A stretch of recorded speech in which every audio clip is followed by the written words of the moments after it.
Hello, welcome back to another P38 ball joint video. I know I've done a full video and it's quite long and winded, but so this one I've cut straight to the chase. I obviously got the shakes, but I'm down at the point where I'm about to remove them, and I still see people managing to bend this C-clamp tool. Now, I don't know how, because I put 2 metre long bars on and not bent it, but maybe the quality's changed on them, I don't know. But I just want to make sure that we're going to do it nice and easy. Put a little bit of heat on top and bottom, nothing too much. And I just want to show you, if you get it wrong, it can take an awful lot of force and not move. And I think that's what people are doing, unless the quality of the tool's wrong. So let's have another look. Okay, so put that on top. Because the bottom's fallen off, I'm going to use a 27mm socket in there to push that straight up. And obviously you can cut it off if you want to, but just remember there's no going back after that.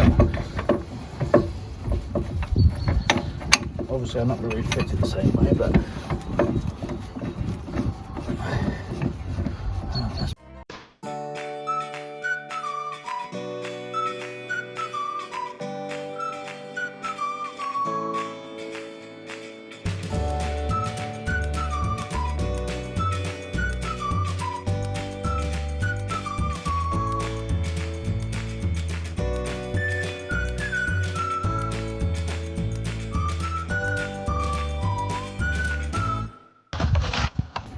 okay. That's it. And it's free. So you just put enough tension on it, and then the shock of the hammer will free that up. And I didn't go any bigger than that breaker bar. So wind that up. So now that's free. Just make sure it doesn't snag, and that should.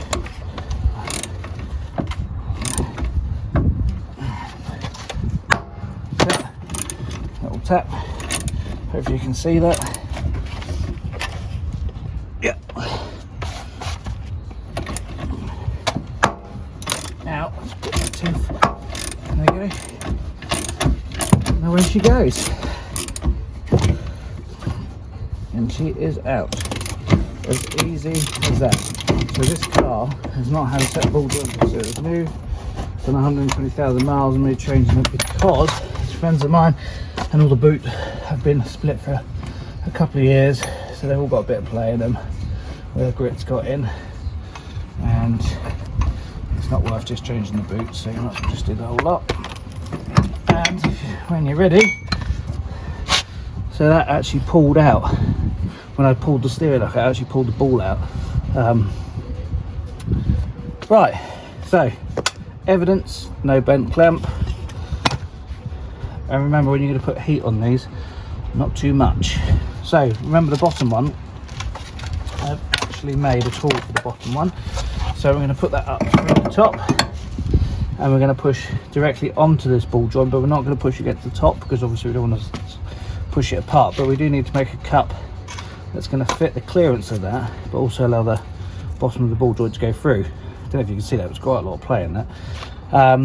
Or you can just cut it off. I mean, we're beyond no return. So I can't vouch for manufacturing quality.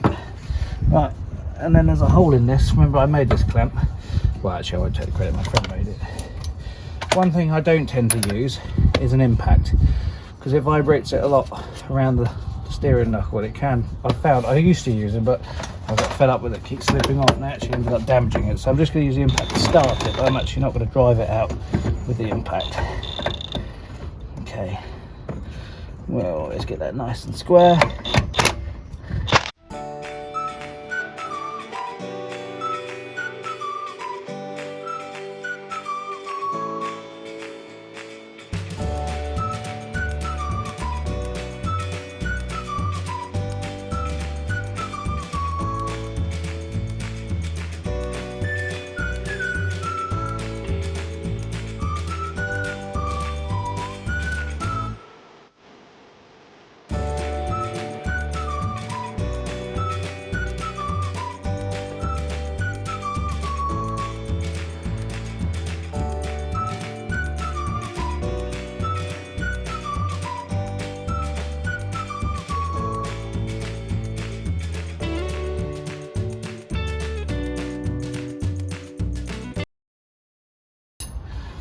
this is still the same one I bought in the first video about 5 years ago for about 30 quid.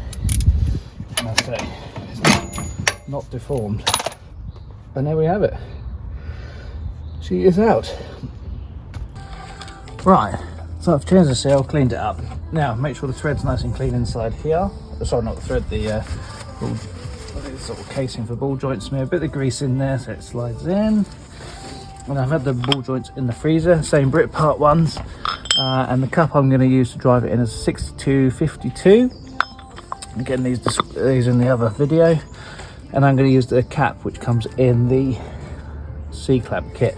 So I'm going to start it off halfway in there because this little dimple here actually sits nicely in there and it stops it moving around. So the problem that I've seen people trying, this will move, and if it's slightly off it won't go in, no matter how much force you put on it. So freezer, you can see they're starting to mist up.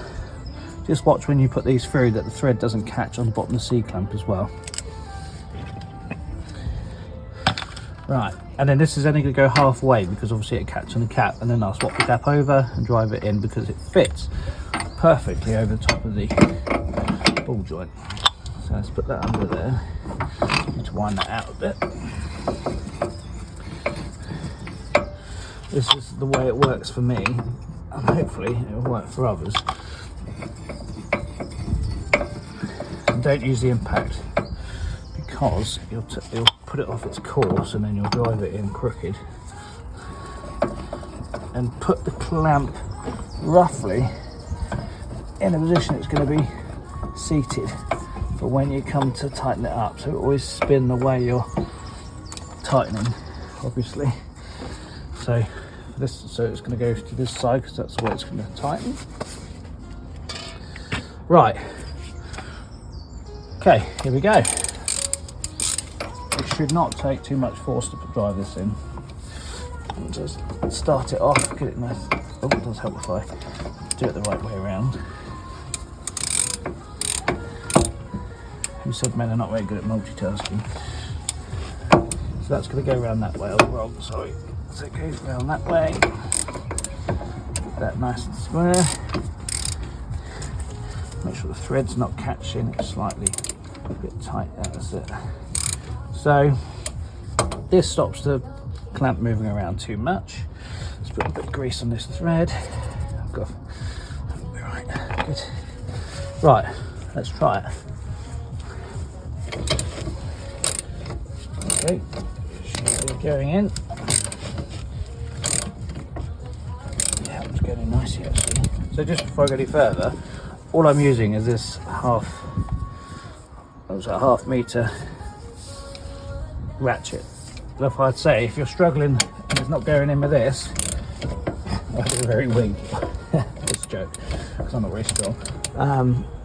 Or it's snagging, so don't go and get a bigger breaker bar just yet at this stage. So now it's starting to tighten up because it's now going to touch the bottom of my clamp. So I'm now going to swap that clamp over. Back it off slightly.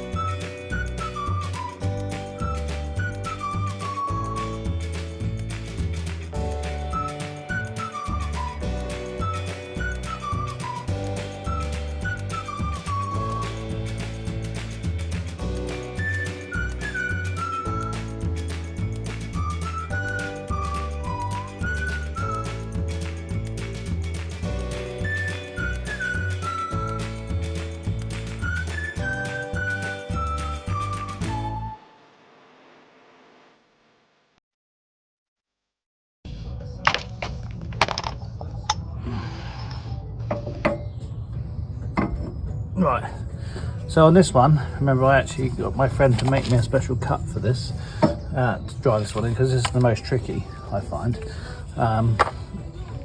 If you would like him to make you one of these, I can ask, but I'd imagine they'd be quite expensive because they are a solid lump of metal he's machined out. You can do it from the kit. I've done it many times, but it is easier because this one tends to move around a lot. But so it goes in that way, And I'm going to start it off again with this little cap because it fits just right over the top. And I'm going to use my special cut, but it's just right length so it doesn't touch the bottom. And he's obviously welded very crudely, but a bit so the clamp doesn't move around. And my clamp is knackered, as you can see. Look, it's completely, it's been used and abused. So this one always takes a little bit more force, I find, but not too much to start it off. Time. Now this one will always want to twist slightly. Always does for some reason. I don't know why. It's just so it should square up, but let's see. Again, don't go nuts and start beating it because it's not going to go in. Just so you see that shifting to the left slightly, which is towards the camera. So I'm going to loosen it off a little bit and then I'm going to twist it around, and then hopefully do it from this side and it will square up. So let's see.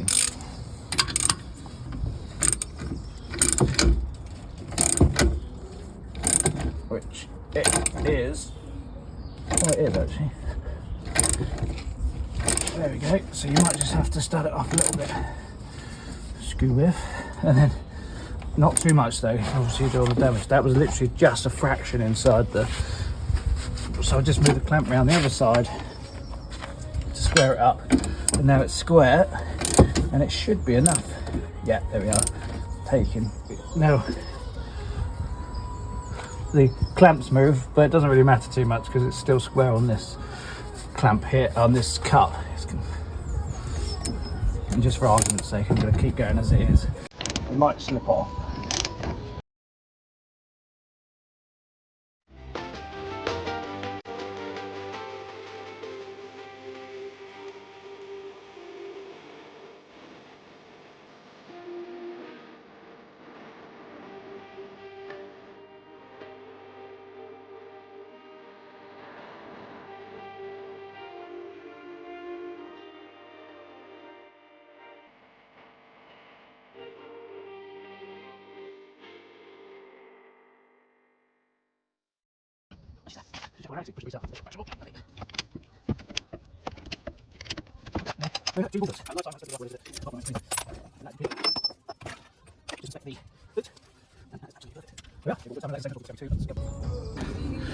So that was a short cut down video of my long one. Hopefully I'm not so boring this time, but anyway, so just a moral of the story is, if you're struggling and it's not going, you saw how easy those went in. Now people will argue that, oh, it must be a fairly low mileage car. This one is only done 120,000 miles, but it's still been in there 22 years, 23 years now.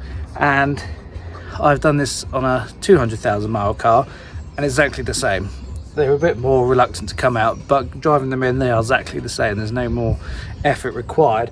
The only time you need more effort is if you haven't got it quite square. So just make sure it's lined up. And those people who are bending those clamps, I don't know how. You're either incredibly strong, or as I say, the quality has changed and they're not the same as they are, which is the one I have. If you're in Hampshire, let me know. I'm happy to help you out if you do need a hand. Discovery 2 P38. It is a long job, remember. I know you just watched me drive those in quite quickly, but I'm still 2 hours in and I've got to reassemble and do the other side. Anyway, thanks for watching. Hopefully that helps, and see you next time.